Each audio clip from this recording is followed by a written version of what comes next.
60% of people age 18 to 34 regularly feel lonely. So that's depressing.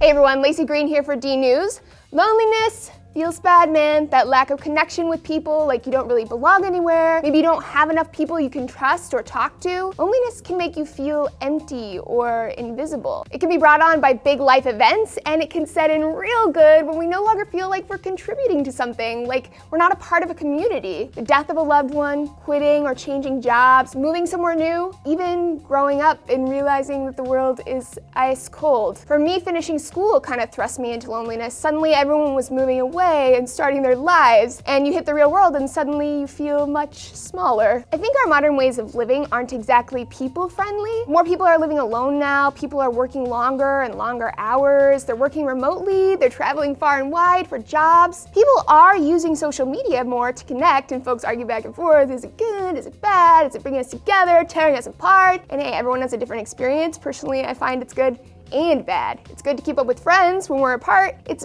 bad when we don't hang out because we can just IM each other. There's also a real temptation, I think, for us to believe that we can be independent and we don't really need other people. Head down, work your booty off, no problem. But if you look into our nature and observe our behavior, we do actually need each other a lot. People who are lonely are more likely to be depressed and get sick. They're more stressed, more likely to abuse substances and make bad choices. And loneliness from actually being isolated is even worse. Newborns without enough touch from other people won't survive. And when a couple becomes old together and one of them dies, the risk of the other one dying jumps by 50% in the following 6 months. A heartbreaking new study out of the National Academy of Sciences found that the elderly are much more likely to die if they don't have enough contact with people. So if their lover is their primary way of socializing, then that's not good. Didn't it used to be more common for grandma and grandpa to live with their family? With a deteriorating support system, deteriorating health, and social connections beginning to fade,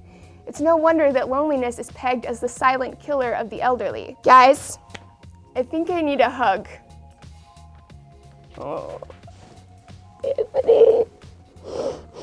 And you know, I think I need to visit my grandma and maybe we could watch some cat videos. My grandma loves cat videos. Let's watch them with grandma. Okay. Thanks for joining me, guys. We'll see you next time.